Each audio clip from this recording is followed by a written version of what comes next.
The champagne bubbles in my glass matched the effervescent laughter surrounding me, a stark contrast to the hollowness expanding in my chest. I sat alone at table 19, the dreaded singles table, tucked away in the corner of the lavish ballroom where my cousin Sophia was celebrating her wedding. The white satin tablecloth felt cool under my fidgeting fingertips, a small comfort as I watched couples twirl across the dance floor, their happiness a silent mockery of my solitude. "You can do this, Ellie," I whispered to myself, smoothing down the burgundy bridesmaid dress that had cost me 2 weeks' worth of tips from the diner where I worked. The material clung uncomfortably to my skin in the warm room, a physical reminder of how out of place I felt. 3 months ago, I would have attended with Daniel, my fiancé of 2 years. Now, his absence was a gaping wound, still fresh from his sudden departure. "I'm not ready for this life, Ellie," he had said, packing his things while I stood frozen in our small apartment. "I need someone more ambitious." The diamond ring he'd placed on my finger now sat in a drawer at home, a painful reminder of broken promises. I took another sip of champagne, wincing as the bubbles burned my throat. The wedding band transitioned to a slow song, and couples gravitated toward each other like magnets. My phone buzzed with a text from Sophia. "Where are you? Come dance. There are tons of single guys here." I slipped my phone back into my clutch without responding. The last thing I needed was my well-meaning cousin playing matchmaker. The weight of pitying glances from relatives had become unbearable. Poor Ellie, left at the altar. Well, not quite the altar, but close enough for the family gossip mill. The crystal chandelier above cast fractured light across the room, creating shadows that danced along the walls. I focused on the play of light, trying to ignore the knot of anxiety tightening in my stomach. My gaze drifted to the entrance, where a sudden shift in energy caught my attention. 3 men entered the ballroom, and the atmosphere changed instantly. The first 2 were clearly security, broad-shouldered, vigilant, with barely concealed earpieces. But it was the man between them who commanded attention without even trying. Tall and imposing, he wore a tailored black suit that contrasted sharply with the crisp white of his dress shirt. No tie, just the top button left casually undone. A subtle rebellion against formality. His dark hair was perfectly styled, not a strand out of place, framing features that seemed carved from marble by a sculptor obsessed with creating perfection. His jawline was sharp enough to cut glass, shadowed by the faintest hint of stubble that only emphasized its strength. But it was his eyes that made my breath catch. Dark as midnight and just as mysterious, scanning the room with calculated precision. He moved with the fluid grace of a predator, every step purposeful. I couldn't look away, even as a voice in my head whispered warnings. This man was dangerous, not in the way that spoke of physical violence, though his powerful frame certainly suggested that capacity, but in the way that promised to shatter carefully constructed walls and expose vulnerabilities better left hidden. I forced myself to look down at my half-empty champagne glass, unsettled by my own reaction. The last thing I needed was to be captivated by another man, especially one who screamed trouble from every pore. "Ellie!" My cousin Mia appeared beside me, her bridesmaid dress identical to mine, but somehow looking infinitely better on her petite frame. "Why are you hiding back here? Come dance with us." "I'm just taking a break," I lied, my smile not quite reaching my eyes. "These heels are killing me." Mia's gaze drifted past me, her eyes widening slightly. "Oh my God," she whispered, leaning closer. "Do you know who just walked in?" I shrugged, feigning disinterest despite knowing exactly who she meant. "That's Dante Russo," she hissed, excitement making her voice tremble slightly. "The Dante Russo. What is he doing at Sophia's wedding?" The name triggered a vague recognition. I'd seen it in newspaper headlines, usually accompanied by words like alleged and organized crime. Never convicted, always suspected. The rumors painted him as a modern kingpin, with hands in everything from real estate to nightclubs, all fronts for more sinister enterprises. "I think his family owns the venue," Mia continued, her eyes never leaving him. "They say he never attends events here personally, though. I wonder—" "Mia," someone called from across the room, and she squeezed my arm. "Don't disappear, okay? Promise you'll at least dance once tonight." I nodded. watching her flutter away, grateful for the reprieve from conversation. My momentary peace was shattered when I noticed my ex-fiancé's sister, Vanessa, approaching with determined steps, pulling a tall man behind her. My stomach dropped. I wasn't prepared for this confrontation. "Ellie!" Vanessa's voice carried the false warmth I'd grown to recognize during my time with Daniel. "What a surprise to see you here. Are you alone?"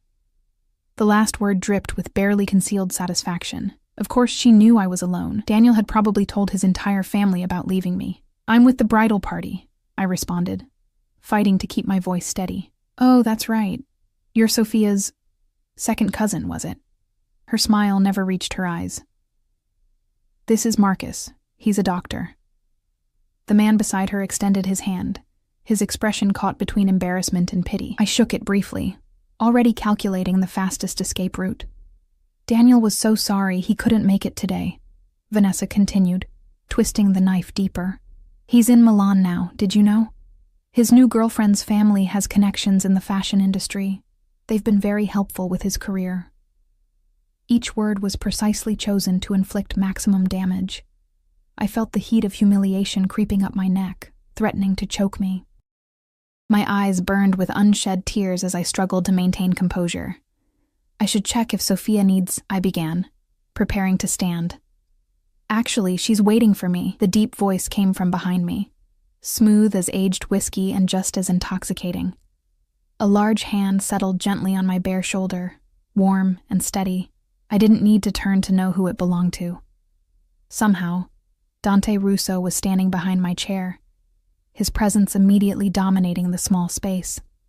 I apologize for being late, Tesoro. His Italian accent caressed the endearment, making it sound sinfully intimate. He leaned down, his lips close to my ear as he whispered, "Pretend I'm your husband tonight."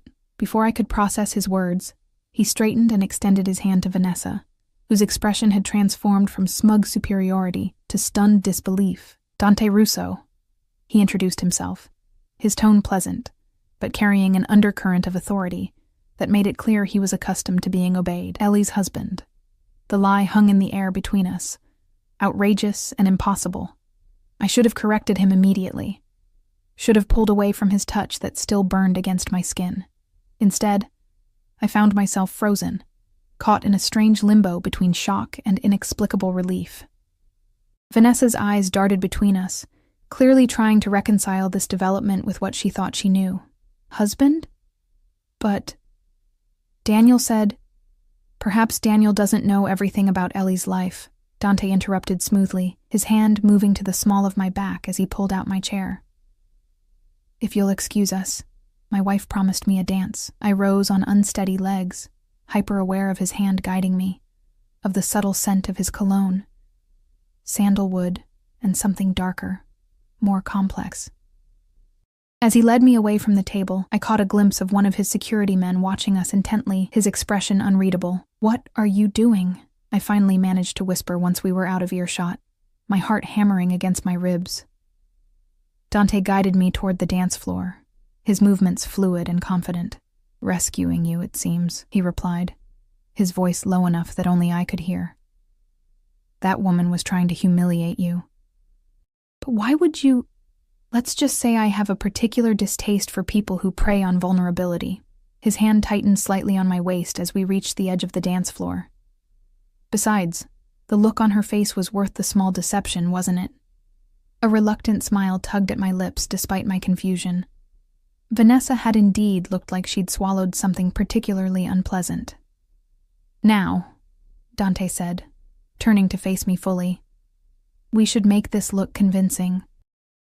Without warning, he pulled me gently into his arms, one hand settling on the small of my back, the other taking my hand in his. The contact sent a jolt through me, like touching a live wire. Up close, his presence was even more overwhelming, the subtle power in his shoulders, the faint scar that traced his left eyebrow, the impossible depth of his eyes that seemed to see right through my defenses. "I don't even know you," I said, trying to ignore how perfectly I seemed to fit against him. "That's the beauty of pretense, isn't it?" His lips curved into a smile that transformed his severe features, making him look younger, almost boyish. We can be whoever we want for one night. The band played a slow, haunting melody as he guided me across the floor with surprising grace for a man of his size. I was acutely aware of the eyes following us, curious, speculative, envious. For a brief, dizzying moment, I allowed myself to enjoy the fantasy. To be the woman on Dante Russo's arm, desired and protected rather than abandoned and pitied.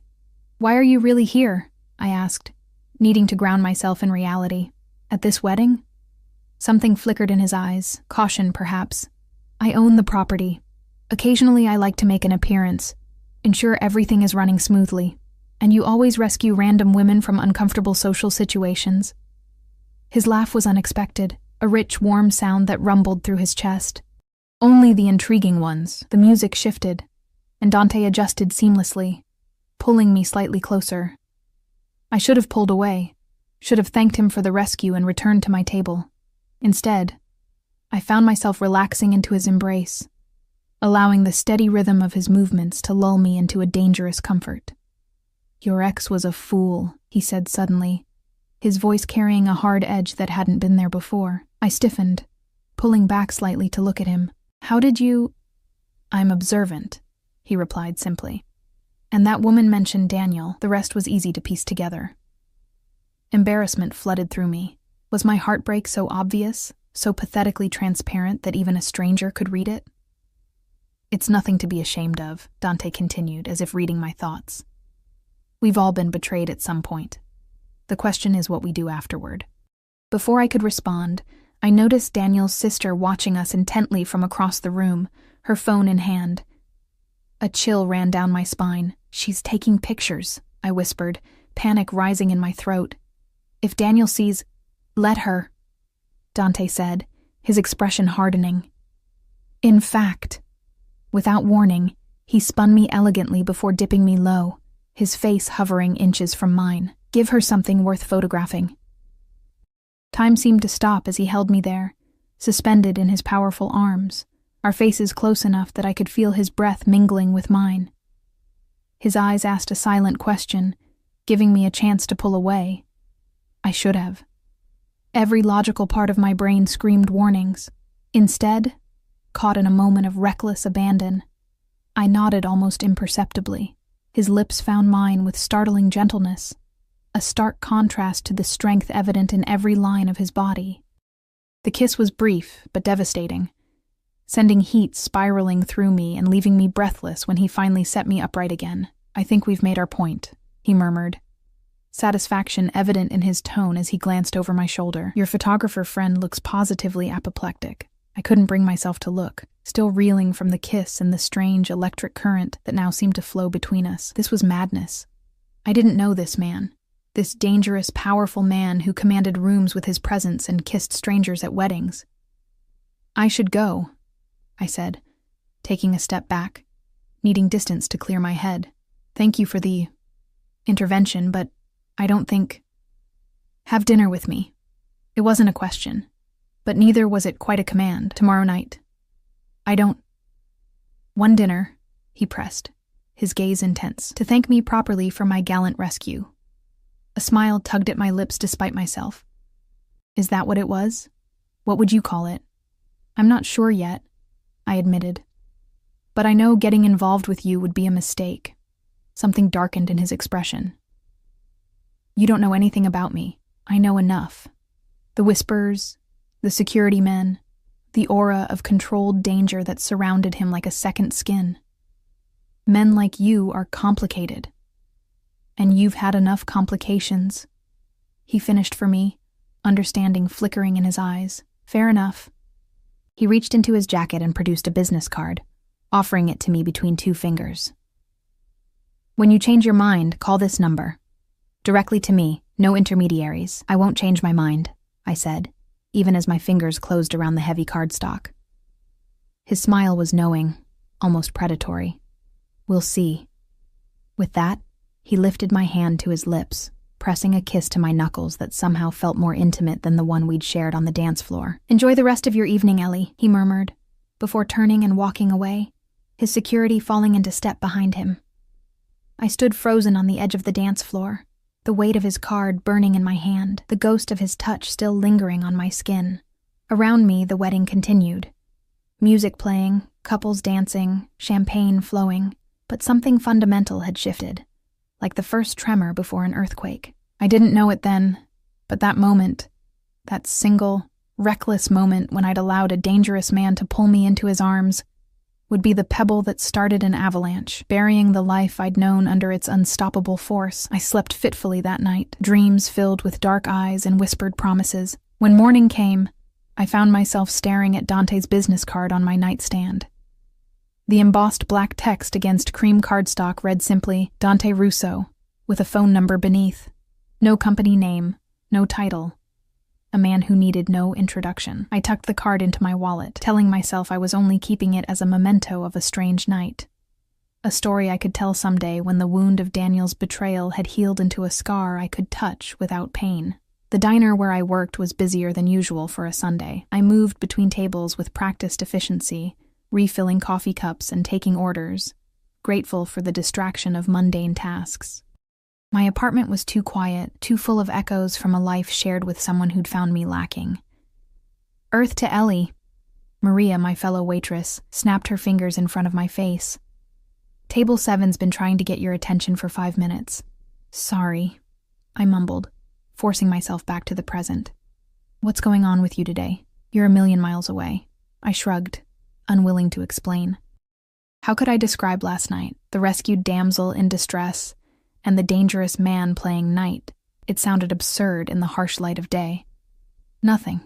Just tired from the wedding. Maria's eyes lit with interest. Oh, right. How was it? Meet any cute guys? The image of Dante's face inches from mine flashed unbidden in my mind. No, I lied. Just the usual wedding stuff. She looked unconvinced, but was distracted by the bell above the door announcing new customers. I turned automatically, coffee pot in hand, and nearly dropped it. 2 men in dark suits entered, their builds and watchful eyes immediately familiar. The security detail from last night. My heart stuttered as I searched for their employer, but they appeared to be alone. They took a booth near the window, and I hesitated, irrationally afraid to approach, yet strangely disappointed that Dante wasn't with them. You want me to take that table? Maria asked, following my gaze. No, I said quickly. I've got it. I smoothed down my apron and crossed the diner, trying to project professional indifference. Up close, I recognized one of them as the man who had been watching Dante and me dance. Good morning, I greeted, placing menus before them. Coffee? The larger of the 2 men studied me with surprising intensity, before nodding. Miss Sullivan, Mr. Russo sends his regards. I nearly fumbled the cups I was setting down. You're here because of me? The second man, leaner but no less intimidating, gave a slight smile. The boss mentioned meeting you last night. Said you worked at a diner. Wasn't hard to find which one. A chill ran down my spine. So you just tracked me down? We were in the neighborhood, the first man said, his tone making it clear the conversation was over. Coffee, black, and whatever breakfast special you recommend. I took their orders mechanically, mind racing. They were here watching me, reporting back to Dante. The thought should have terrified me, should have sent me running for the phone to call the police. Instead, I felt a perverse thrill, a forbidden excitement at being the focus of such attention. The men ate quietly, left a generous tip, and departed without further conversation. But their presence lingered like a promise, or a warning. When my shift ended at 3, I stepped outside to find a sleek black Bentley parked across the street. The back window lowered as I watched, revealing Dante's unmistakable profile. Get in, he called, his voice carrying easily across the distance. I hesitated, aware of Maria watching wide-eyed from inside the diner. I don't recall agreeing to see you again. Yet here I am. There was amusement in his tone, as if my resistance was an entertaining diversion. I thought I'd save you the trouble of calling. That's presumptuous. I prefer optimistic. He pushed open the door. 15 minutes. That's all I ask. 15 minutes. What harm could come from 15 minutes? I crossed the street before I could talk myself out of it, sliding into the leather interior that smelled of expensive cologne and new car. "Your men were in my diner this morning," I said, as the car pulled smoothly into traffic. A driver I hadn't noticed behind the wheel. "Marco and Vincent," Dante confirmed, seemingly unconcerned by my accusatory tone. "They said you make excellent coffee. They were checking up on me. They were ensuring you weren't inconvenienced by our little performance last night." He turned to face me fully, his expression serious. "Did Daniel's sister cause any more trouble?" The question caught me off guard. I'd expected denials or evasions, not what sounded like genuine concern. "No," I admitted. "But she definitely sent those photos to him. He texted me at 2 a.m. demanding to know who you were." Something dangerous flashed in Dante's eyes. "And what did you tell him?" "Nothing. I blocked his number." The small act of defiance had been strangely empowering. He lost the right to question my choices when he walked out. Approval warmed Dante's expression. "Good." The car turned onto a tree-lined street in one of the city's most exclusive neighborhoods, where old money mingled with new power behind wrought iron gates and manicured hedges. We pulled into a private drive, stopping before a stunning modern mansion of glass and stone. "This isn't 15 minutes, I protested as Dante opened his door. "Where are we?" "My home." He extended his hand. "And I promise, if you want to leave after 15 minutes, my driver will take you anywhere you wish to go." Curiosity won over caution. I placed my hand in his, allowing him to help me from the car. His touch sent the same electric current through me as it had last night. Unwelcome, yet undeniable. His home was a study in understated luxury. Soaring ceilings, minimalist furnishings in shades of gray and black, floor-to-ceiling windows overlooking a perfectly landscaped garden. No photos adorned the walls, no personal touches betrayed the man who lived here. It could have been a museum, or a high-end hotel. "You live here alone?" I asked, following him through the foyer. "I value my privacy." He led me to a sunlit kitchen that looked barely used, its gleaming surfaces pristine. "Wine? It's 4 in the afternoon. Is that a no?" I hesitated, then shrugged. "Why not? I'm apparently making all sorts of questionable decisions today." A smile played at the corners of his mouth as he selected a bottle from a built-in wine cooler. "I wouldn't call having a drink with me questionable. Unwise, perhaps, but not questionable. Is there a difference?" "Intent." He poured 2 glasses of deep red wine. "Questionable implies uncertainty about motives. I've been very clear about mine. Have you?" I accepted the glass he offered, because from where I'm standing, you've been anything but clear. You pretended to be my husband, had your men track me down, and now I'm standing in your kitchen drinking wine worth more than my weekly rent. What exactly are your intentions, Mr. Russo? He leaned against the counter, studying me with those penetrating eyes that seemed to strip away pretense. "I want to know you, Ellie Sullivan. The real you, not the woman playing small to avoid more heartbreak." His directness was disarming. "You don't know anything about me. I know more than you think." He took a deliberate sip of his wine. 27 years old, graduated with honors in literature but working as a waitress. No living parents, one failed engagement to a man who didn't deserve you, and eyes that light up when you're challenged, like they're doing right now. Cold fear washed through me. "You investigated me." "Of course I did." He said it as if it were the most natural thing in the world. "I don't invite strangers into my home." Normal people get to know each other through conversation, not background checks. I've never claimed to be normal. His gaze never wavered. "Does it bother you that I wanted to know who you were before pursuing you?" "So you are pursuing me." I latched onto the admission, trying to regain some control of the conversation. Was that ever in doubt? He moved closer, his presence filling the space between us. "I wanted you the moment I saw you sitting alone at that table, trying so hard to look unbroken." His honesty stripped me of defenses. No man had ever looked at me the way Dante did, as if I were a puzzle he was determined to solve, a treasure to be claimed. "I'm not what you think I am," I said softly. "I'm not mysterious or special. I'm just getting by."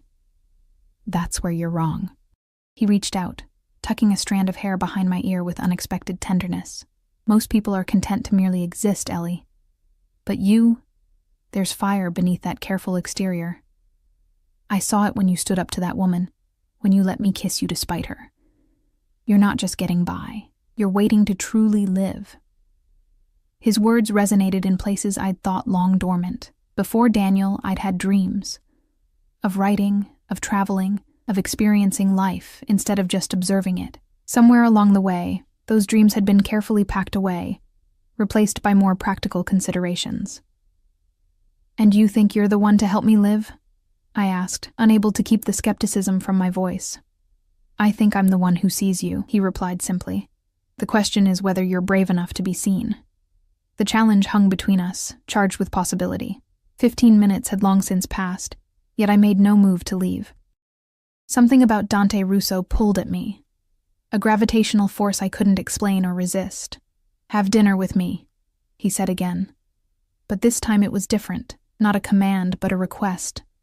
Almost vulnerable in its simplicity, I should have said no, should have handed back the wine glass, thanked him for the ride, and walked away from the intoxicating danger he represented. Instead, I heard myself say, "Okay." His smile transformed his face, revealing a dimple in his right cheek that softened his severe features. "Tomorrow night? I'll send a car. I can drive myself," I insisted, needing to maintain some independence. "Of course." He didn't argue, which surprised me. 8 o'clock. I'll text you the address."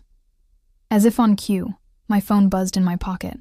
I pulled it out to find a message from an unknown number. "Looking forward to tomorrow." "How did you get my number?" I asked, though I already knew the answer. "The same way I found your workplace." He wasn't apologetic. "I'm a thorough man, Ellie. It served me well." The reminder of who he was, what he was, sent a sobering chill through me. "These connections of yours, they're not entirely legitimate, are they?" His expression hardened slightly. "Would my answer change your mind about dinner?" "I don't know," I answered honestly. He seemed to appreciate that, nodding slowly. "Let's just say I operate in gray areas. But I have lines I don't cross, principles I don't compromise. Does that satisfy your curiosity?" It didn't, not really, but I recognized it was all I would get for now. For the moment. "Good." He took my wine glass, setting it aside. "Now, I believe I promised you could leave after 15 minutes. It's been..." He checked his watch. 43. "Are you kicking me out?" I asked, oddly disappointed. "On the contrary." His voice lowered, sending a shiver down my spine. "I'm honoring my word, even though what I really want is to keep you here all night." The naked desire in his eyes made my breath catch. No one had ever wanted me with such intensity, such focused intent. It was terrifying and thrilling in equal measure. "I should go," I managed, though my body screamed otherwise. "My driver is waiting." He walked me to the door, his hand at the small of my back, a gentleman despite the predatory gleam in his eyes. "Until tomorrow, Ellie." Outside, the Bentley idled in the circular drive. As promised, Dante's driver took me directly home, to the small apartment that now seemed shabby and colorless after the opulence of his world. That night, as I prepared for bed, my phone buzzed again. "Dream of me." 2 simple words that followed me into sleep, where dark eyes and strong hands awaited. Monday dawned bright and clear, bringing with it a surge of nervous energy I hadn't felt in months. I spent too long choosing what to wear for work, discarded 3 outfits before settling on a simple blue dress I'd owned for years. It was ridiculous to care what I looked like at the diner, where the uniform apron would cover me anyway. But I couldn't help myself. Maria noticed immediately. Well, someone's looking pretty today." "Hot date?" "Just felt like making an effort," I lied, avoiding her knowing gaze. "Wouldn't have anything to do with those suits from yesterday, would it? Or the fancy car you got into?" I froze. "You were watching me?" "Honey, the whole diner was watching you. Not every day we see Ellie Sullivan getting into a Bentley with a man who looks like he owns half the city." She leaned closer, lowering her voice. "Is that who I think it is? Dante Russo?" The name on her lips sent a jolt through me. "You know him?" "Know of him. Everyone does." Her expression grew serious. "Be careful, Ellie. Men like that, they don't play by the same rules as the rest of us." "It's just dinner," I said defensively. Sure it is. She patted my arm. Just remember who you're dealing with. As if I could forget. Throughout my shift, I found myself watching the door, half expecting to see Marco and Vincent walk in again. They didn't. But the anticipation never quite left me. By 7, I was home and standing before my closet, faced with the reality that nothing I owned was appropriate for whatever restaurant Dante would choose.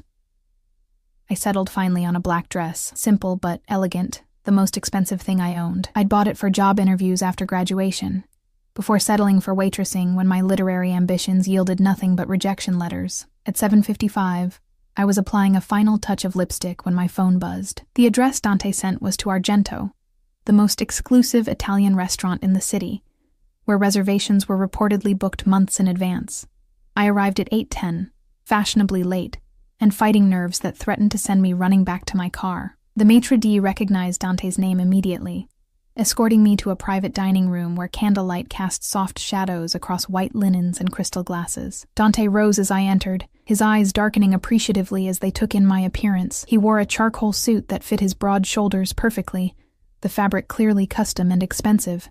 "You're stunning," he said simply, pulling out my chair.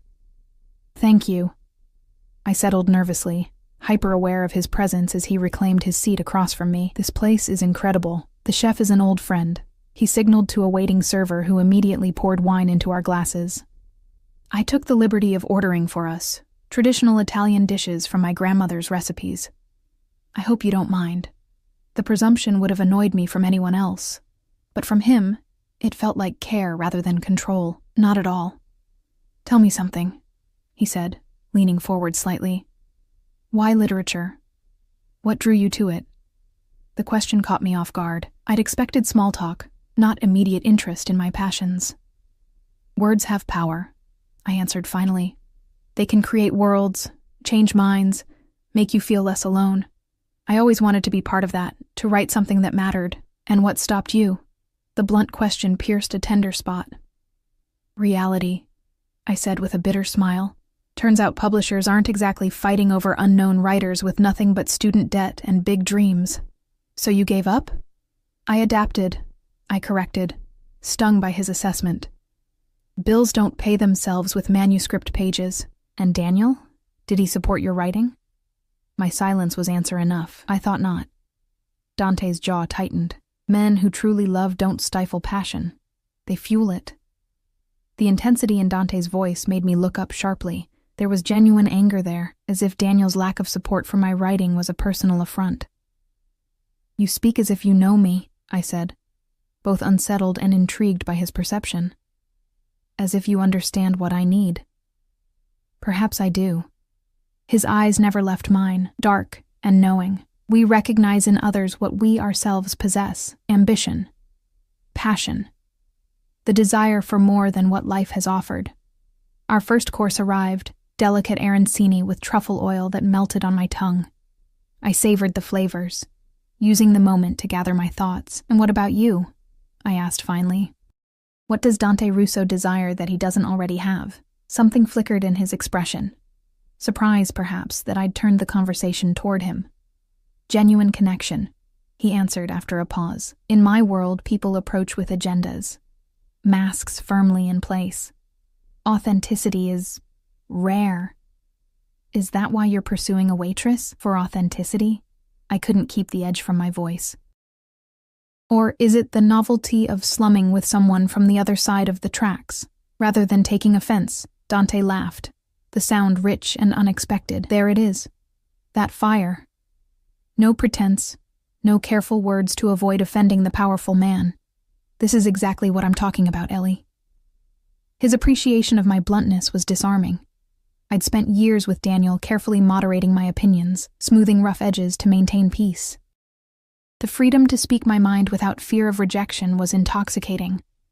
"You still haven't answered my question," I pressed. "Why me?" Dante studied me, his expression growing serious. "From the moment I saw you sitting alone at that wedding, I recognized something in you, a resilience beneath vulnerability. You were hurt but not broken." He leaned forward, his voice dropping. "Do you know how rare that is? Most people who've been betrayed either collapse or harden. You've done neither." The main course arrived, osso buco that fell off the bone, served with saffron risotto.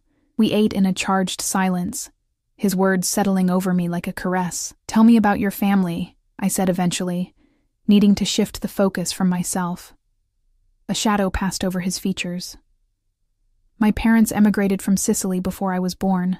My father started with nothing, a small restaurant in Little Italy that barely kept the lights on. He built it into something greater through sheer force of will. And now you've built it even further," I observed, carefully stepping around the rumors of exactly how he'd expanded the family business.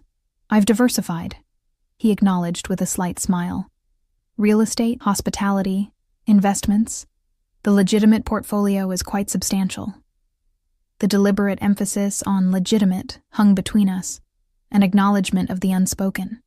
"And the other portfolio?" I asked softly, knowing I was venturing into dangerous territory. He set down his fork, wiping his mouth with a napkin before responding. "Ellie, there are aspects of my life that are complicated. I won't insult your intelligence by denying that, but I will ask you to trust that I operate with a code, with boundaries. That's not very reassuring. It's the truth." His gaze was steady, unapologetic. "I can promise you safety. I can promise you honesty within limits. I can promise that my interest in you is genuine and uncomplicated. Beyond that..." He shrugged, the gesture somehow elegant despite its simplicity. It should have been my cue to leave, to thank him for dinner and walk away from the complications he represented. Instead, I found myself nodding slowly. "Honesty within limits," I repeated. "I can understand that." Relief flickered across his face, so briefly I almost missed it. "Good. Now, tell me about this novel you're not writing." The conversation shifted to safer ground. My abandoned manuscript, his surprising knowledge of literary classics, shared opinions on films and music. By the time dessert arrived, I was laughing more freely than I had in months, caught up in the easy flow of conversation, with a man who listened as if my words were precious gifts. Outside the restaurant, the night air was cool against my flushed skin. Dante's driver waited with the Bentley, but Dante made no move toward the car. "Walk with me?" he asked, offering his arm. I hesitated only briefly before linking my arm through his. We strolled along the sidewalk, the city lights creating a private universe around us. From a distance, we might have looked like any couple enjoying an evening together, if not for the discreet security detail I now noticed following at a respectful distance. "Does it ever bother you?" I asked, nodding toward the men. "Having shadows constantly at your heels?" "It's a necessary precaution," he said, his tone matter of fact. "One adapts." "Because of your business interests? Because power creates enemies." He guided me around a corner into a small park, the path lit by ornate lamps. "When you build something substantial, there will always be those who wish to take it from you." That sounds exhausting. It can be. For the first time, I caught a glimpse of weariness beneath his confident exterior. The constant vigilance, the calculation of every move, the awareness that a single mistake could cost everything. "Why continue, then?" I asked. "You must have enough money to walk away, start fresh somewhere." He stopped walking, turning to face me fully. "Would you walk away from something you'd built with blood and sacrifice? Something passed to you by your father, with the expectation that you would not just maintain it, but grow it for the next generation." The passion in his voice stirred something in me. I understood legacy, the weight of expectations. My own father had been a professor of literature, his shelves filled with first editions, and his heart full of dreams that his daughter would someday join their ranks. "No," I admitted softly. "I wouldn't walk away." Dante reached out, his fingers tracing my cheek with unexpected tenderness. "You understand more than you realize, Ellie Sullivan." His touch sent heat spiraling through me, awakening needs I'd tried to bury after Daniel's betrayal.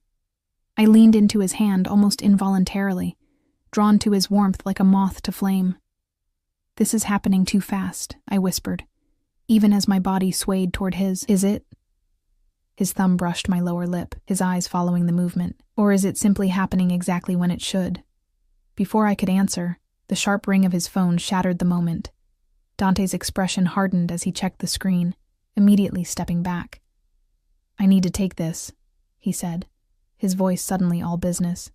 He moved several paces away, speaking in rapid Italian that I couldn't follow. The interruption gave me a moment of clarity, a breath of space from the magnetic pull of his presence. What was I doing? Getting involved with Dante Russo was more than just a rebound. It was stepping willingly into a world I couldn't begin to understand, with rules and dangers I wasn't prepared for. When he returned, the intimate mood had dissolved, replaced by a palpable tension in the set of his shoulders. "I'm sorry," he said, his voice clipped. "Something requires my attention. I'll have my driver take you home. Is everything all right?" I asked, concern overriding my earlier doubts. "Just business." His smile didn't reach his eyes. "Nothing for you to worry about." The dismissal stung more than it should have. For hours, he'd treated me like an equal, someone worthy of his undivided attention. Now, with a single phone call, I was reminded of the reality. I was a diversion, a temporary escape from his real life. "Of course," I said stiffly, pride straightening my spine. "Thank you for dinner." Dante caught my arm as I turned to leave, his grip firm but not painful. "Ellie," he said, his voice softening, "this isn't a dismissal. If I could stay with you tonight, I would. But this matter—" "You don't owe me explanations," I interrupted. "We had dinner, that's all. It's fine." Something dangerous flashed in his eyes. "Is that what you think this was? Just dinner?" Before I could respond, he pulled me to him, one hand tangling in my hair as his mouth claimed mine with startling intensity. Unlike our staged kiss at the wedding, this was raw and real, a statement of intent that left no room for misinterpretation. I gasped against his lips, my body responding with embarrassing eagerness, hands clutching the lapels of his jacket to steady myself against the onslaught of sensation. When he finally released me, we were both breathing hard, his forehead resting against mine. "That," he said roughly, "was not just dinner, and this isn't over, Ellie. Not by a long shot." The drive home passed in a blur, my mind replaying the kiss, the dinner, every word exchanged. I could still feel the pressure of Dante's lips, the strength in his hands, the heat that had flared between us. My apartment felt smaller than ever as I kicked off my heels, the transition from his world to mine jarring in its starkness. I moved through my evening routine mechanically, trying to process the evening's events. A text arrived as I was preparing for bed. "I apologize for the abrupt ending. Tomorrow night. My place. 7 p.m. Please say yes." I stared at the message, knowing I stood at a crossroads. Forward into unknown territory with a man who represented everything I should avoid, or backward into the safety of my carefully controlled existence? "Yes," I typed, hitting send before I could reconsider. Sleep came fitfully, dreams filled with shadows and whispered Italian that I couldn't understand. The next day at work dragged endlessly, each minute ticking by with excruciating slowness. Maria watched me with knowing eyes, but mercifully asked no questions about my date. I moved through my shifts like a sleepwalker, mind elsewhere, counting hours until 7. When I arrived at Dante's mansion, the gates opened automatically, as if he'd been watching for me. Instead of the formal foyer where we'd met before, this time a housekeeper led me through to a more intimate space, a library with walls of books stretching to the ceiling, leather chairs arranged before a fireplace where flames danced over seasoned logs. Dante stood before one of the bookshelves, examining a volume bound in aged leather. He wore casual clothes, dark jeans, and a gray cashmere sweater that clung to his broad shoulders. The sight of him dressed down made my heart stutter inexplicably. "You came," he said, setting the book aside and crossing to where I stood. I said I would. I tried for nonchalance despite the nervous flutter in my stomach. He smiled, the expression warming his severe features. "So you did. Can I get you a drink? Wine would be nice." As he poured from a decanter, I wandered the room, trailing fingers along book spines. "These are first editions," I noted with surprise, recognizing several valuable classics. "You have a good eye." He handed me a glass. "My father collected them. I've continued the tradition, a crime lord with a taste for literature." I mused, immediately regretting the words. "I'm sorry, that was accurate, if reductive."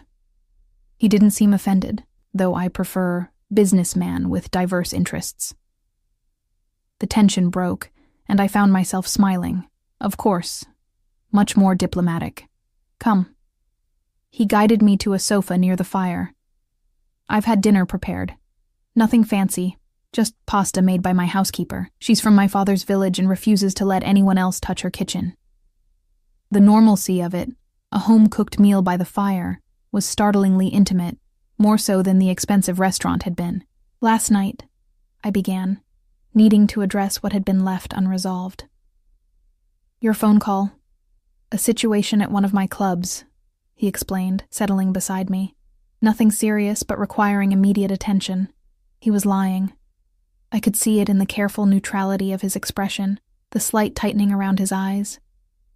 Whatever had called him away had been significant, perhaps even dangerous.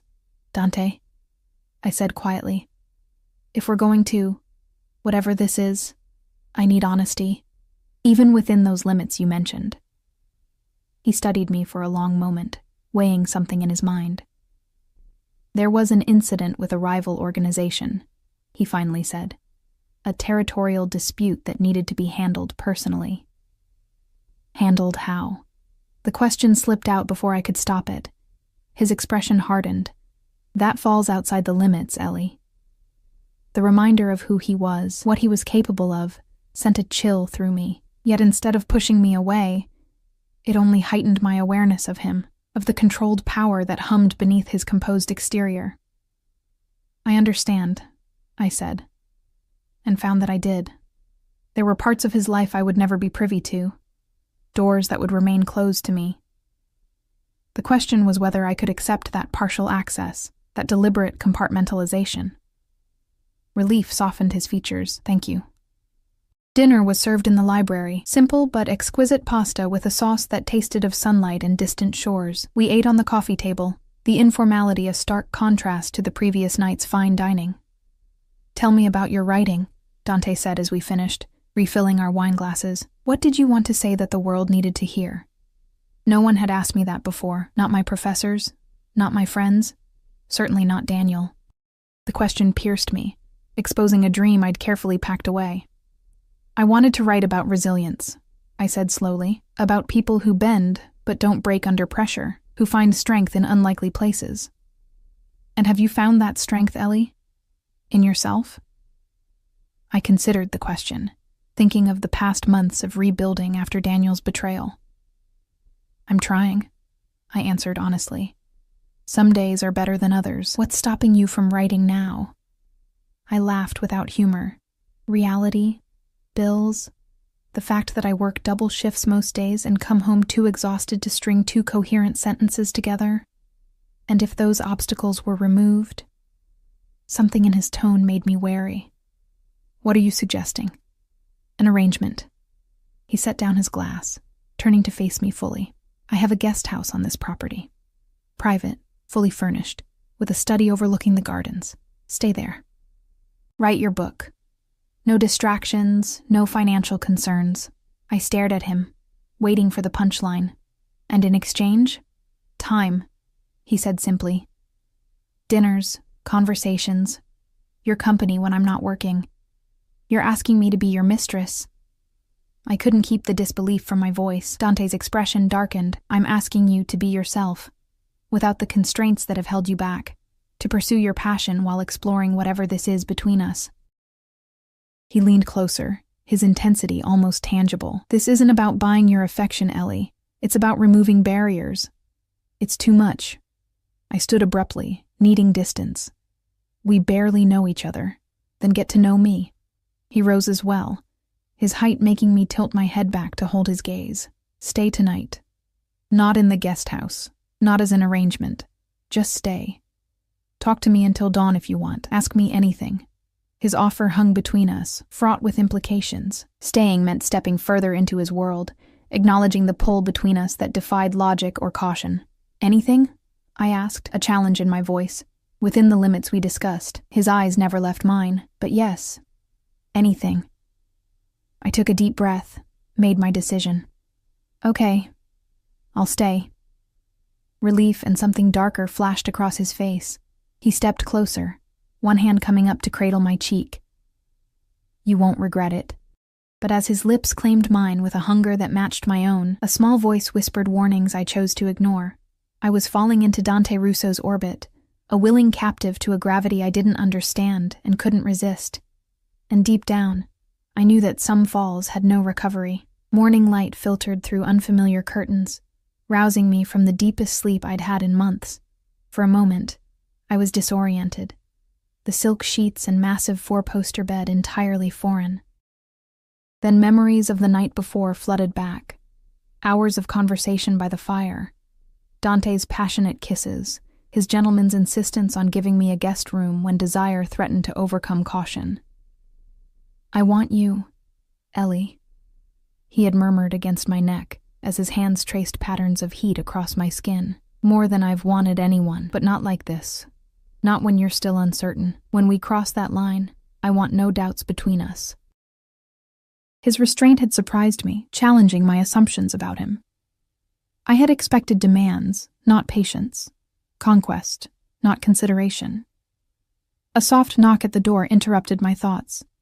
I pulled the sheets higher as a uniformed maid entered with a tray. "Good morning, Miss Sullivan," she said, her accent faintly Eastern European. "Mr. Russo asked me to bring you breakfast. He apologizes for his absence. An early meeting required his attention." "Thank you," I managed, taken aback by the formality. The tray held fresh pastries, fruit, and coffee in a delicate china pot that probably cost more than a month of my rent. "Fresh clothes are in the bathroom," she continued. "Mr. Russo thought you might appreciate them, though he said to tell you that your own clothes have been laundered and are in the closet." She departed as efficiently as she'd arrived, leaving me to process this new development. Dante had bought me clothes? The gesture walked a fine line between thoughtful and presumptuous. In the adjoining bathroom, I found brand new items still with tags. Designer jeans, a cashmere sweater in deep blue, delicate undergarments that made me blush. All in my exact size. The thoroughness of his background check suddenly took on new implications. After showering, I hesitated before the clothes. Accepting them felt like a tacit agreement to his arrangement, yet wearing yesterday's outfit seemed petty. Practicality won out. I slipped on the jeans and sweater, admitting to myself how good the expensive fabrics felt against my skin. Breakfast was divine, the coffee rich and complex. I was just finishing when my phone chimed with a text from Dante, regretfully detained. "My driver will take you wherever you wish. Unless you'd prefer to stay and explore the property. The library is at your disposal." The offer was tempting. I glanced at the time. My shift didn't start until 4. Hours stretched before me with possibility. "I'll stay for a while," I texted back. His response was immediate. "The West Wing has the best views. Second floor. Follow the paintings of Venice." The mansion revealed itself as I wandered, each room more impressive than the last. Modern luxury blended seamlessly with old-world charm. Sleek furnishings alongside Renaissance artwork, cutting-edge technology hidden within classical architecture. Following Dante's directions, I found myself in a sunlit corridor lined with paintings of Venetian canals. At the end stood double doors that opened into what could only be his private study.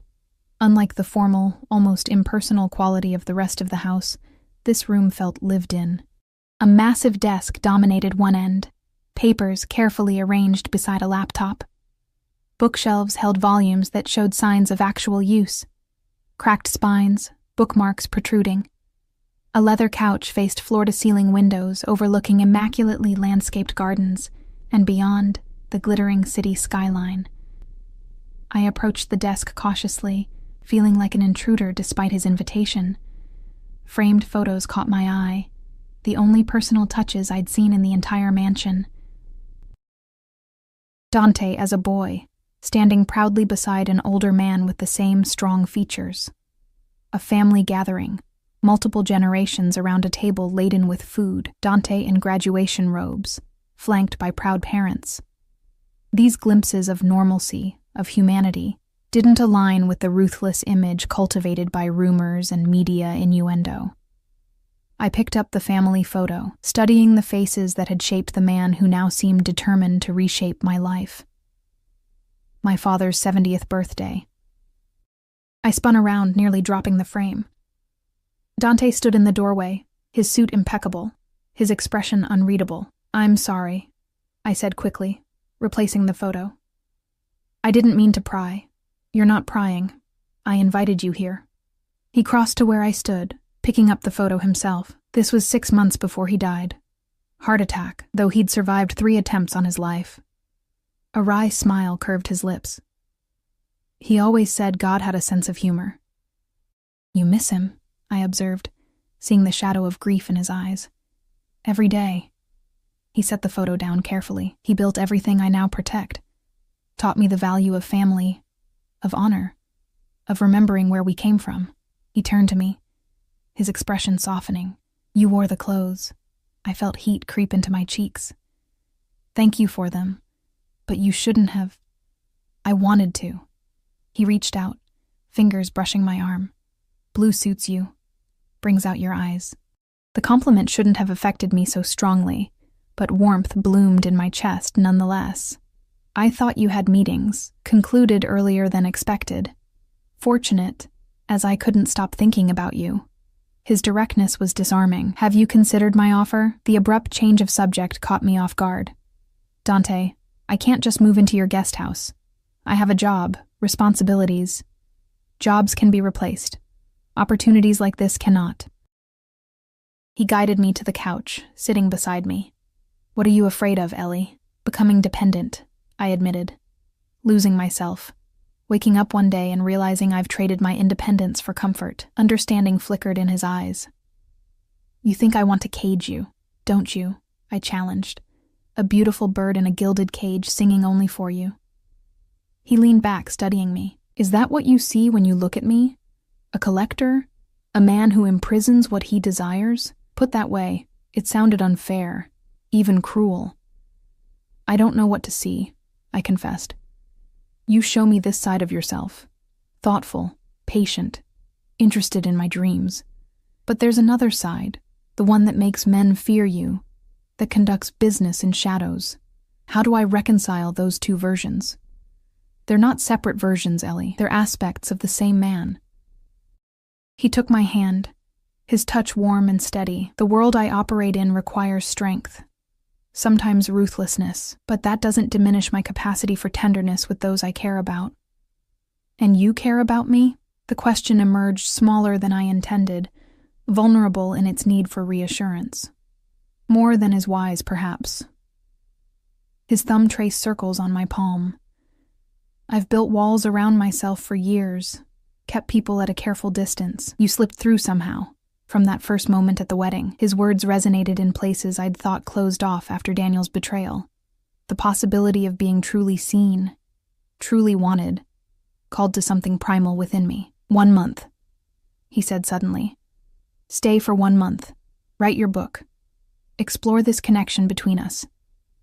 If at the end, you want to leave. No obligations, no expectations. And if I say no," his expression remained open, unguarded, "then I'll have my driver take you home, and I'll call you tomorrow to ask you to dinner. This isn't ultimatum, Ellie. It's an invitation." The sincerity in his voice was impossible to dismiss. 1 month. Time to write, to breathe, to discover if the pull I felt toward this complicated man was merely infatuation or something deeper. "I need to think about it," I said finally. "Of course." He lifted my hand, pressing a kiss to my palm that sent electricity coursing through me. "Take all the time you need." The drive back to my apartment was a blur of conflicting emotions. Part of me wanted to run headlong into the adventure Dante offered, the creative freedom, the passion, the intoxicating feeling of being desired so completely. Another part clung to caution, to the independence I'd fought to maintain after finding myself hollowed out by Daniel's departure. My apartment felt particularly shabby after the luxury of Dante's mansion. The dripping faucet I'd been meaning to fix, the second-hand furniture, the stacks of unpaid bills on the counter, all stark reminders of the life I was struggling to maintain. My phone chimed with a text from Maria. "You okay?" "Haven't heard from you since your date," I hesitated, then replied, "I'm fine. Tell you about it at work." Her response was immediate. "Can't wait to hear everything." How could I possibly explain Dante Russo to someone who knew him only as a name, whispered with equal parts fear and fascination? How could I articulate the way he looked at me, as if I were a revelation, a treasure he'd unexpectedly discovered? My shift at the diner passed in a haze of routine motions.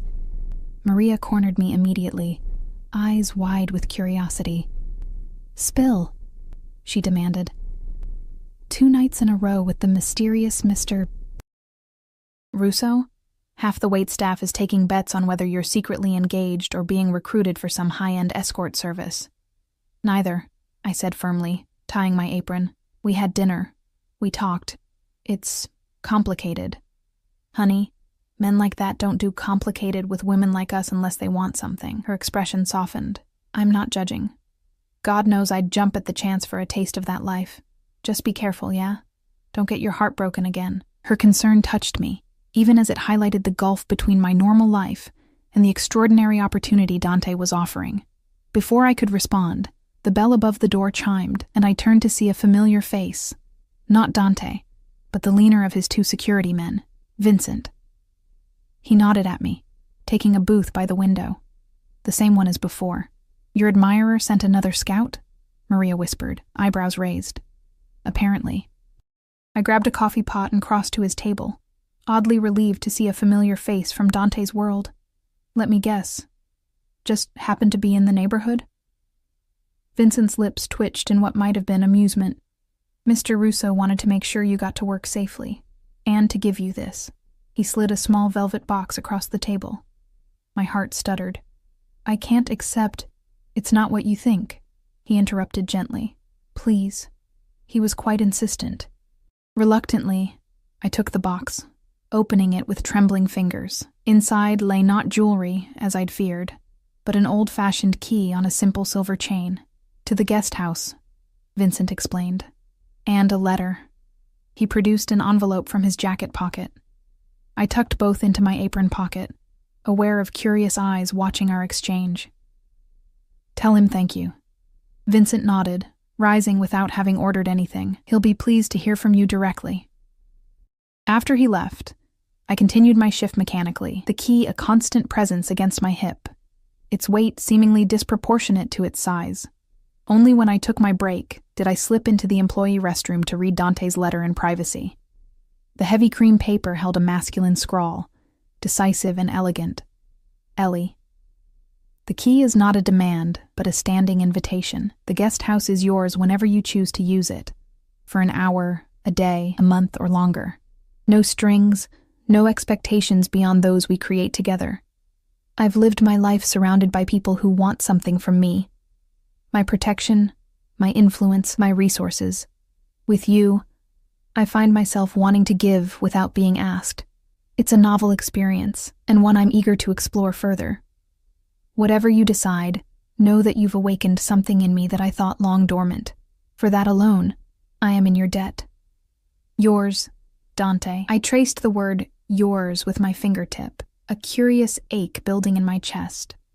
The letter was unexpected, vulnerable in a way I wouldn't have associated with a man of Dante's position and power. When I returned home that night, I found a package leaning against my apartment door. Inside was a sleek laptop with a note that read simply, "For your novel. The world is waiting for your voice." The gesture broke something inside me, a dam of resistance I'd built against hoping too much, wanting too much, believing too much in possibilities that had always seemed just out of reach. I called Dante, my hands shaking slightly as I dialed the number on his business card. He answered on the first ring. "Ellie." Just my name. But the way he said it, like a prayer, like coming home, made my decision crystallize. 1 month, I said without preamble. "No promises beyond that." "No promises," he agreed, though I could hear the smile in his voice. "When?" "Tomorrow." Before I could reconsider, before practical concerns could drown out the voice urging me toward this leap of faith. "After my shift. I'll send a car." "No," I countered, needing to maintain some control. "I'll drive myself. This needs to be my choice, my movement." "As you wish."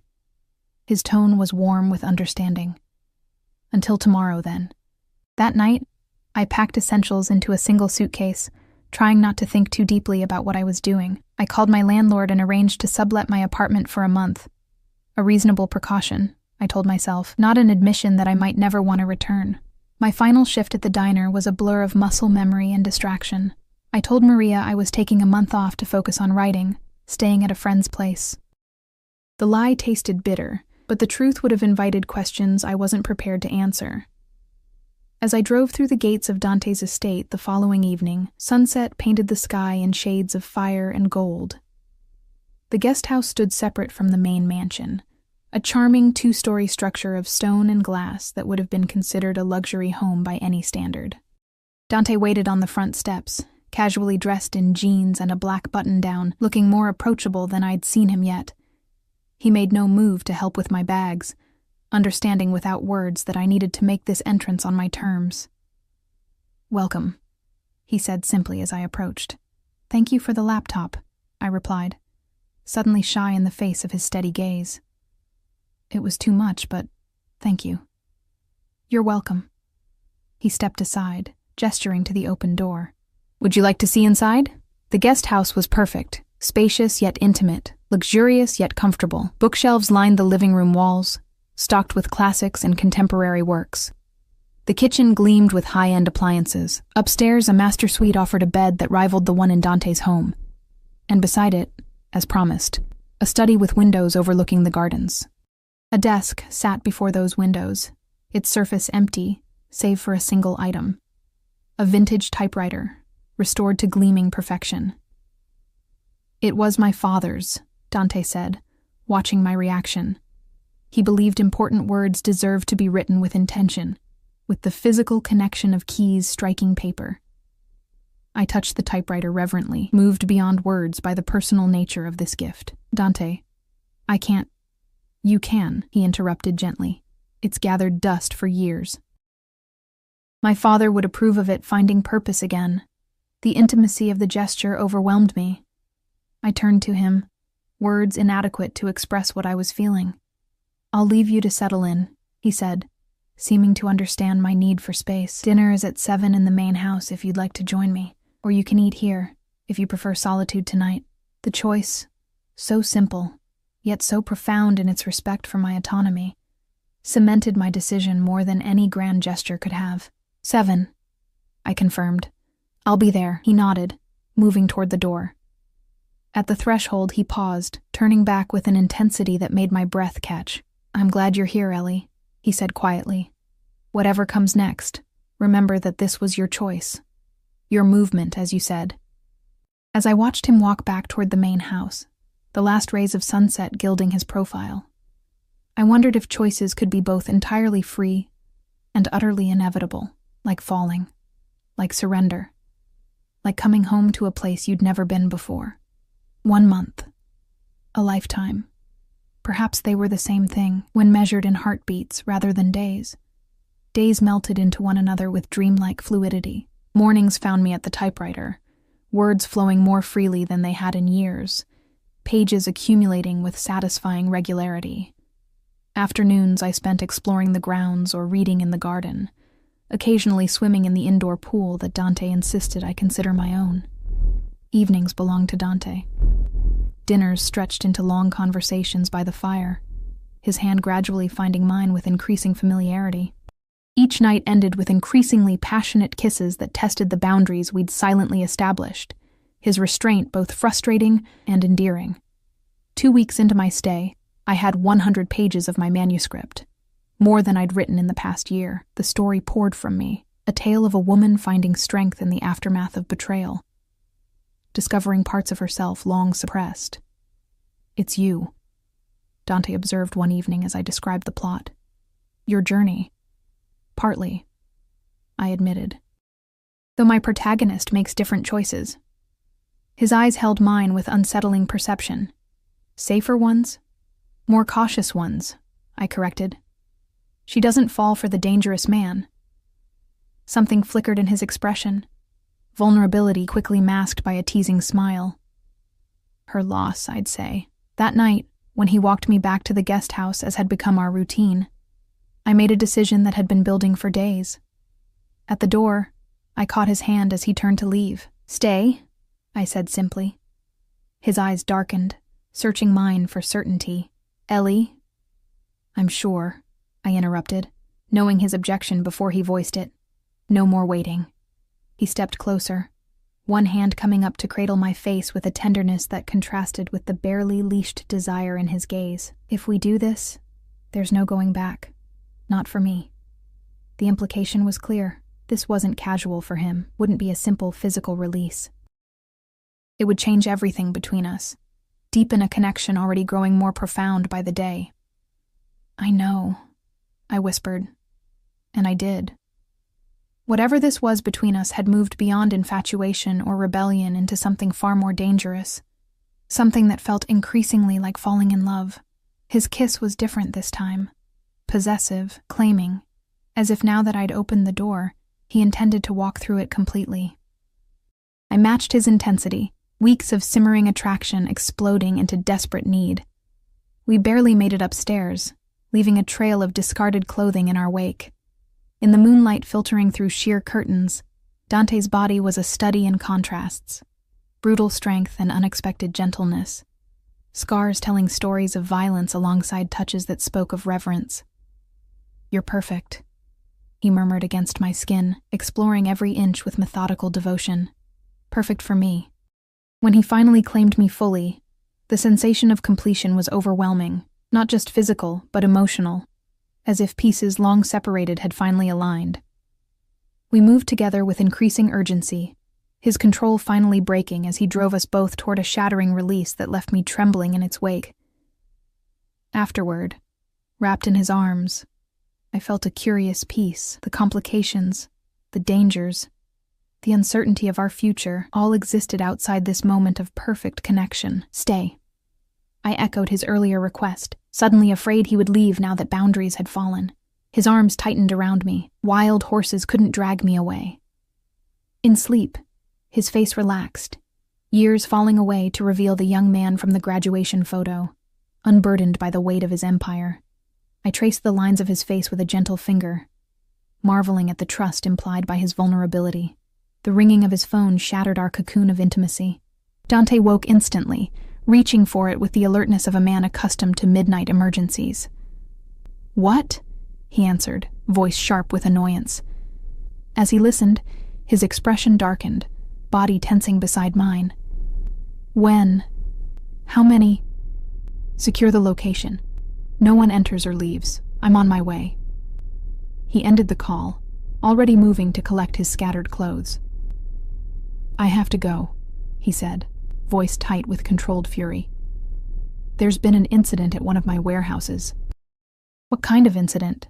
I asked, pulling the sheet around me, suddenly cold despite the warm night. He hesitated, clearly weighing what to tell me. A break-in, possibly an attempted robbery. The careful phrasing told me there was more, much more, that he wasn't saying. I sat up, studying him as he dressed with efficient movements. "Will you come back tonight?" I asked, hating the neediness in my voice but unable to suppress it. His expression softened as he leaned down to kiss me. "As soon as I can. Lock the doors behind me." The instruction was sobering, a reminder that his world contained threats from which even this sanctuary wasn't entirely immune. I watched from the window as he drove away, 2 security vehicles flanking his Bentley. The estate suddenly felt vast and empty, despite the guards I knew patrolled its perimeter. Sleep eluded me after Dante's departure. I tried to write, but the words wouldn't come.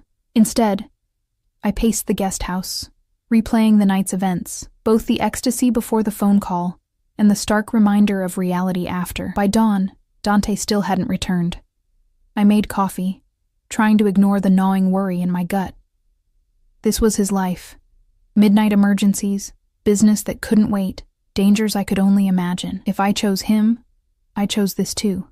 The uncertainty, the absences, the knowledge that parts of his world would remain forever closed to me. My phone buzzed with a text.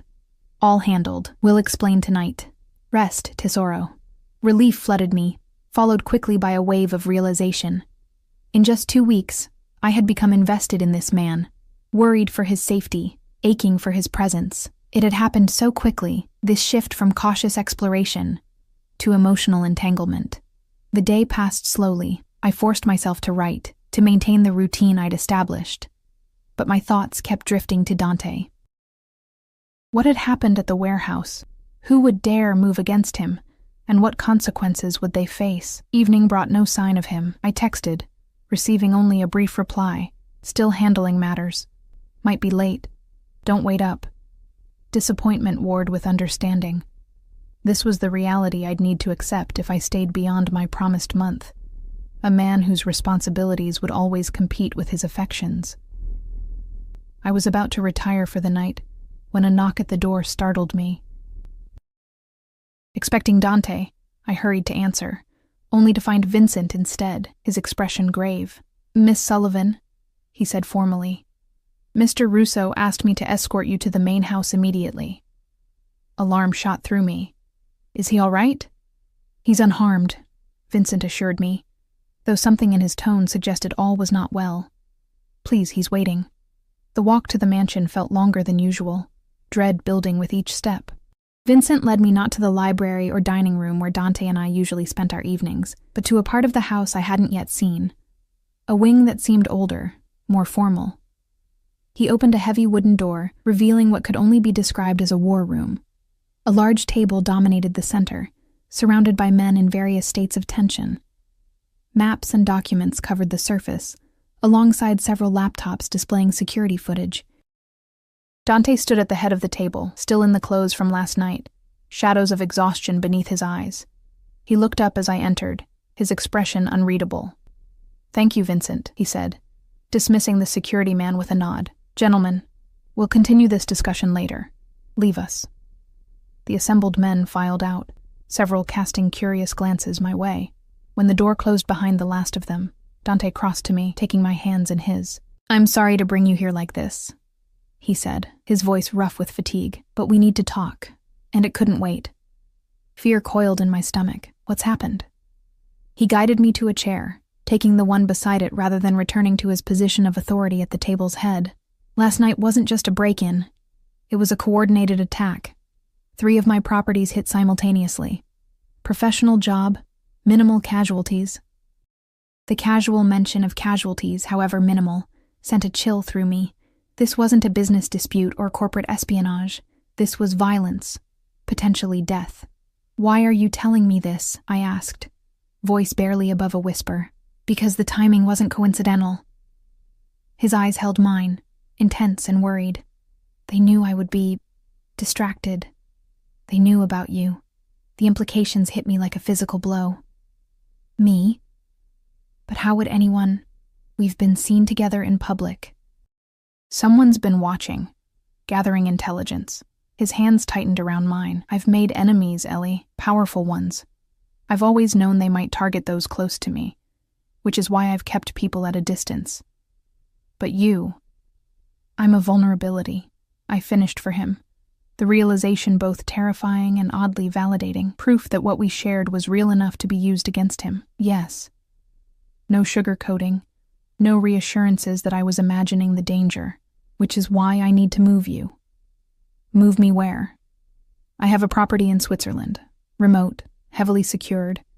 You'd be safe there until this situation is resolved." Switzerland. A world away, isolated from everything familiar. For how long? He didn't answer immediately, which was answer enough. This wasn't a temporary precaution, but a fundamental change. A life in hiding, separated from the man I was rapidly falling for, except when he could safely visit. So this is it? I pulled my hands from his, anger rising to combat fear. 2 weeks of happiness and then exile? Ship me off to some distant chalet while you fight your wars? It's not exile, Ellie. It's protection. Frustration edged his voice. "Do you think I want this? That I want you thousands of miles away when all I can think about is being with you? Then find another way." I stood, unable to remain still with emotions churning inside me. "I won't live in a gilded cage, Dante, no matter how beautiful the view." He rose as well, his height intimidating despite the gentleness with which he'd always treated me.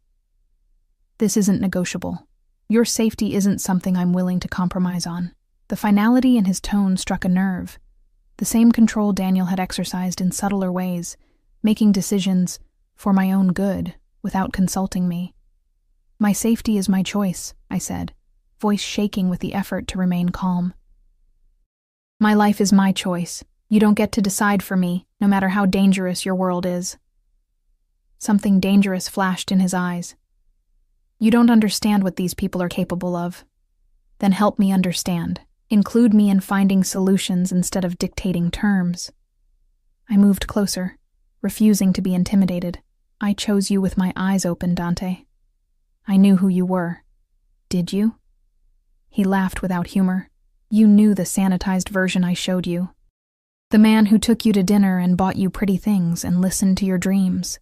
Not the man who had to identify bodies this morning because they got caught in crossfire meant for me. His words hit like a slap, reality intruding brutally into the romantic bubble we'd created. He was right. I had accepted the idea of his darker business in abstract, without confronting its bloody consequences.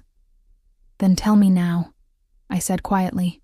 Show me the truth, all of it, and let me decide if it's a price I'm willing to pay to be with you. Dante studied me for a long moment, conflict evident in his expression. Then, with a resigned sigh, he reached for a folder on the table, handing it to me. The Moretti family, he said, as I opened it to find surveillance photos of several men. They control territories to the north. We've maintained an uneasy peace for years, but Giovanni's son recently took over operations. Paolo is young, ambitious, eager to prove himself. By coming after you, I surmised. By taking what he perceives as mine. Dante's jaw tightened. Territory, businesses, people. I flipped through more photos, stopping at one that made my blood freeze. Myself, walking into the diner, clearly taken with a telephoto lens. They've been watching me. For at least a week. Dante took the photo, his knuckles white with restrained fury.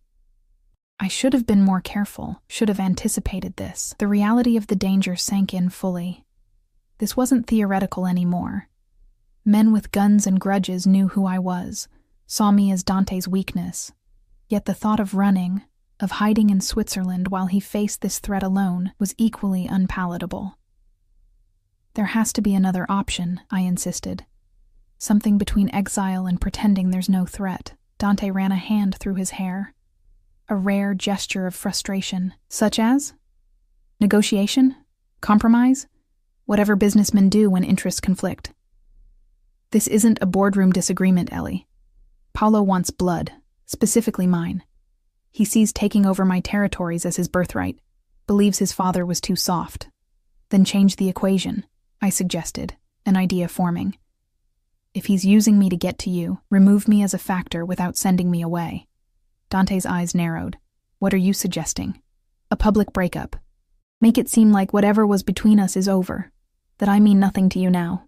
The words hurt to speak, even as a strategy.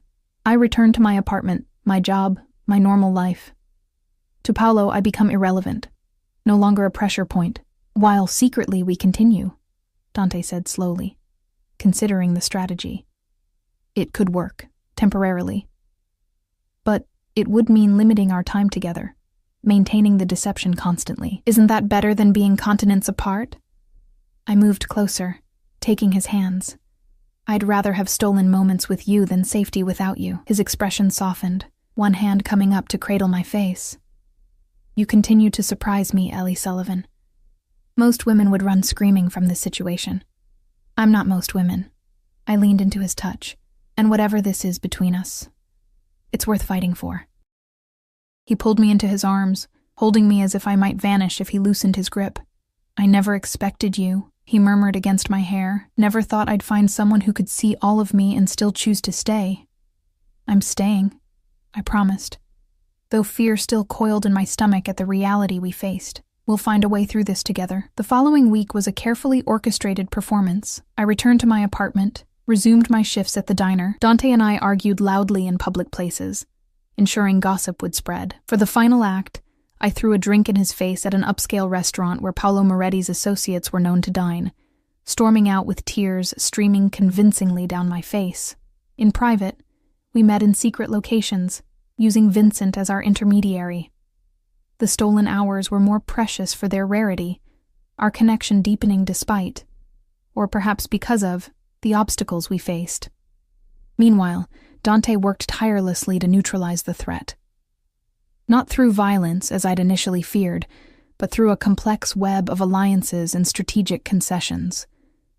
He offered Paolo recognition and respect, along with mutually beneficial business arrangements, while simultaneously strengthening his position through new alliances with other families. 2 months after our staged breakup, Paolo Moretti accepted Dante's invitation to a formal sit-down, a peace summit of sorts, mediated by an elder statesman of the underworld whom both men respected. I paced my apartment the entire day, waiting for news, jumping at every sound. When my door finally opened, revealing Dante with exhaustion but satisfaction written across his features, I knew without words that he had succeeded. "It's done," he confirmed, gathering me into his arms. "Paolo has accepted my terms. The war is over before it truly began." "What did it cost you?" I asked against his chest, knowing there must have been a price. "Some territory I can afford to lose. Exclusive rights to a shipping route I rarely used." He pulled back to look at me, a smile playing at his lips. "And a promise that my future wife will be formally introduced to all allied families, with the full protection such status conveys." My heart stuttered. Future wife? Dante reached into his pocket, producing a ring that caught the light, an emerald surrounded by diamonds, elegant and understated despite its obvious value. "I had planned something more romantic," he said, suddenly looking uncertain. "A proper proposal, not this rushed moment after months of subterfuge, but I find I can't wait any longer." He took my hand, his eyes never leaving mine. "Marry me, Ellie. Be my partner in all things, the light to balance my darkness, the peace at the center of my storms." Tears blurred my vision as conflicting emotions warred within me: joy, fear, love, uncertainty. This man had upended my life, shown me passion and danger in equal measure, challenged me to be more than I'd believed possible. "Your world is still dangerous," I said, needing to be certain we both understood the reality. "This peace may not last forever." "No peace ever does," he acknowledged. "But we'll face whatever comes together. No more secrets, no more separation. A true partnership." The promise of honesty, of inclusion rather than protection, sealed my decision. "Yes," I whispered, then more firmly, "Yes, I'll marry you." As he slid the ring onto my finger, I knew our path would never be easy. Dante's world would always contain elements of danger, of moral compromise, of hard choices, but it would also contain love, passion, and a man who saw me completely, my strength and vulnerability, my dreams and fears, and chose me anyway. 6 months later, we stood together in the garden of Dante's estate, now our home, exchanging vows before a carefully curated guest list of family and trusted allies. My manuscript, completed and accepted by a publisher who had responded enthusiastically to my tale of transformation and resilience, sat bound in leather on a table with the gifts. As Dante leaned in to seal our union with a kiss, he whispered against my lips, "Thank you for pretending to be my wife that night. And thank you more for choosing to be my wife today." In that moment, I knew that what had begun as a reckless pretense had transformed into the most authentic choice of my life. The Mafia boss and the waitress. The powerful and the vulnerable. 2 people who had recognized in each other not just desire, but the possibility of becoming more together than they ever could apart. Not a fairy tale ending, but something better. A real beginning, eyes wide open, walking willingly into a future we would forge together, one day at a time.